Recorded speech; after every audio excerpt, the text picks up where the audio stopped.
Hello friend, इस video में मनुष्य के पाचन तंत्र को बिल्कुल ही आसान तरीका से समझेंगे कि कौन कौन से अंग इसमें भाग लेते हैं और किस अंग से कौन सा एंजाइम निकलता है और वो एंजाइम किस चीज़ को पाचन करता है। तो इस पूरी वीडियो को एक बार देख लीजिए। अगर इस वीडियो को आप एक बार देख लेंगे तो आपको कोई दूसरा वीडियो पाचन तंत्र से संबंधित नहीं देखना पड़ेगा।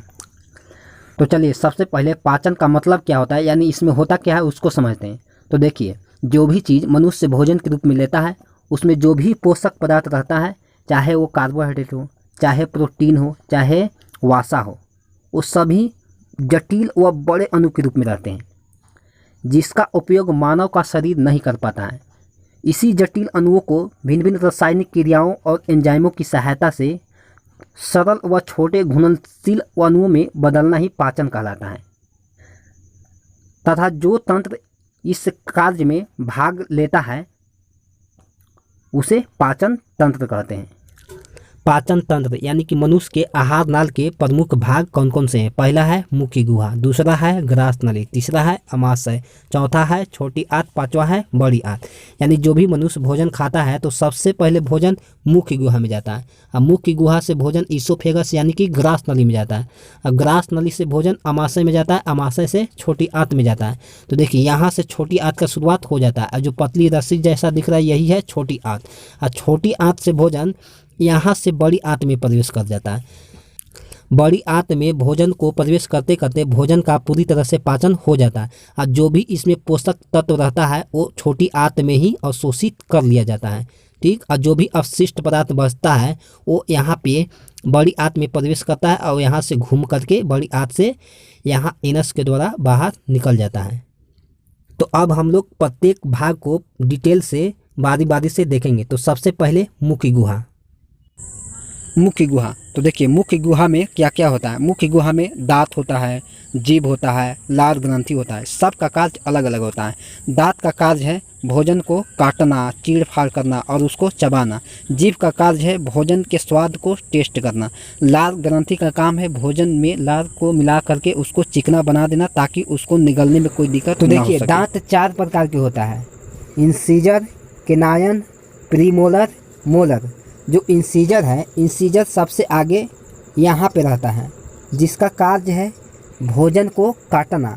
यानी जब हम लोग गाजर खाते हैं तो उसको इंसीजर से ही काटते हैं, यानी काटने का कार्य किससे करते हैं? इंसीजर से करते हैं। और जो रदनक है, रदनक इंसीजर के बगल में ही रहता है, जिसको से हम लोग भोजन को चीरने का काम करते हैं, तो रदनक से ही उसको चीरता है। ठीक, अगला है अग्र चवर्णक। अग्र चवर्णक और चवर्णक दोनों भोजन को पीसने का कार्य करता है। ठीक, जो फिगर में देखिए सबसे पीछे यहाँ पे रहता है। अगला मुख्य गुहा का भाग है जीभ। तो देखिए, जीभ एक मांसपेशी का बना हुआ तल यानी कि सतह होता है, जिस पर भोजन को रख करके चबाया जाता है और चबा करके इसको निगला जाता है। जीभ स्वाद को अनुभव करने के लिए एक प्रमुख अंग होता है, क्योंकि स्वाद की पहचान करने के लिए जीभ पर स्वादांकुरण पाया जाता है। तो देखिए, जीभ का जो अगला भाग होता है इसको से मीठा स्वाद को टेस्ट किया जाता है, और जो आगे से किनारे होता है इसको से नमकीन चीज़ को टेस्ट किया जाता है, और जो यहाँ पे साइड में रहता है किनारे पे इसको से खट्टा चीज़ को टेस्ट किया जाता है, और जो सबसे पीछे जो जीभ का पार्ट है इसको से कड़वा चीज़ को टेस्ट किया जाता है। अगला मुख्य गुहा का भाग है लार ग्रंथि। लार ग्रंथि से लार का स्रावन होता है, जिसमें एक श्लेष्मा नामक चिपचिपा पदार्थ होता है जो भोजन को चिपचिपा बना देता है, और जब भोजन चिपचिपा बन जाता है इसको निगलने में आसान हो जाता है। लार में 2 एंजाइम पाया जाता है। पहला है लाइजोजाइम, दूसरा है टाइलिन। तो जो लाइजोजाइम है कीटाणुनाशक का कार्य करता है, यानी कि भोजन में आए हुए कीटाणु को मारने का काम करता है, और जो टाइलिन है स्टार्च को पचाने का कार्य करता है, यानी कि स्टार्च को शर्करा में बदल देता है। अब मुख्य गुहा से भोजन ग्रास नली में आता है। ग्रास नली लगभग 25 सेंटीमीटर लंबी संकरी नली होती है। ग्रास नली से भोजन को गुजरने में लगभग 7 सेकंड का समय लगता है। इसके दौरान पाचन का क्रिया नहीं होता है, यानी कोई चीज़ का पाचन नहीं होता है। ग्रास नली का मुख्य कार्य है भोजन को आमाशय में पहुंचाना।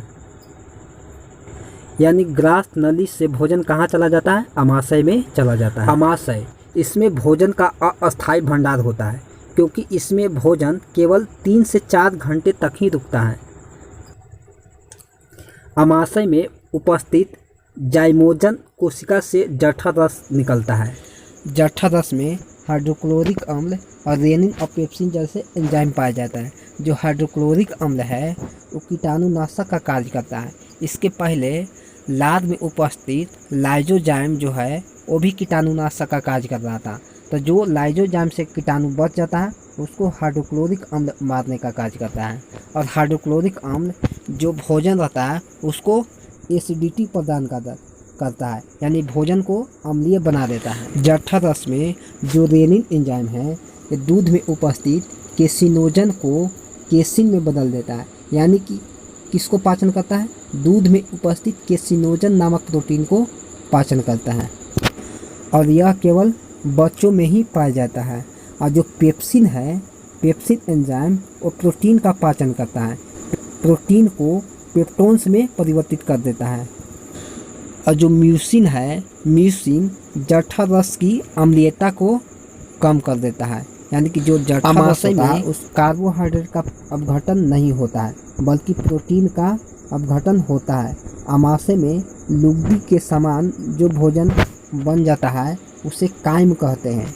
यह काइम आमाशय से छोटी आंत में जाता है। छोटी आंत भोजन का सबसे अधिक अवशोषण और पाचन छोटी आंत में ही होता है। इसमें 2 ग्रंथियों द्वारा रस आकर मिलता है और भोजन के पाचन में सहायता करता है। पहला है यकृत, दूसरा है अग्न्याशय। यकृत से पित्त रस आता है और अग्न्याशय से अग्न्याशी रस आता है, जिसमें 3 एंजाइम पाया जाता है जो भोजन के पाचन में सहायता करता है। तो देखिए, छोटी आंत को 2 भाग में बांट दिया गया है। जो प्रारंभिक भाग होता है वो यू आकार में मुड़ा रहता है, जिसे ग्रहणी कहते हैं। ग्रहणी की लंबाई लगभग 25 सेंटीमीटर की होती है और शेष भाग जो 30 सेंटीमीटर की होती है उसे इलियम कहते हैं। जब आमाशय का भोजन काइम के रूप में आगे बढ़ता है तो सबसे पहले छोटी आंत के ग्रहणी भाग में पहुंचता है, जहां पे यकृत से पित्त रस भी आता है और भोजन से मिल जाता है। तो देखिए, चित्र में यू आकार में छोटी आंत का ग्रहणी पार्ट है जो इधर से आमाशय का भोजन प्रवेश करता है, और जो पाइप हरा वाला है इससे जो लीवर का रस है यानी यकृत का जो रस है, पित्त रस, वो भी यहाँ पे आके इसमें भोजन से मिल जाता है। पित्त रस का निर्माण यकृत में होता है और इसका संग्रह यानी जमाव पित्ताशय में होता है। इसमें कोई एंजाइम नहीं पाया जाता है। यह वसा अम्लों का अवशोषण करता है, यानी कि भोजन में जो अम्लीय गुण होता है उसको समाप्त कर देता है और उसको क्षारीय में बदल देता है।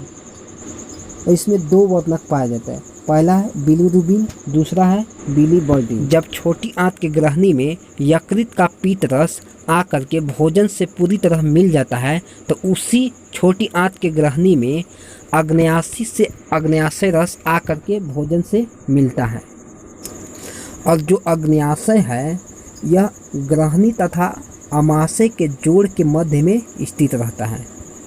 अग्न्याशी रस सबसे अधिक महत्व का होता है और यह क्षारीय होता है। इसमें 3 एंजाइम पाया जाता है जो पूर्ण पाचक एंजाइम के नाम से भी जाना जाता है। अग्न्याशय रस, तो देखिए इसमें 3 एंजाइम, पहला ट्रिप्सिन, दूसरा है एमाइलेज, तीसरा है लाइपेज।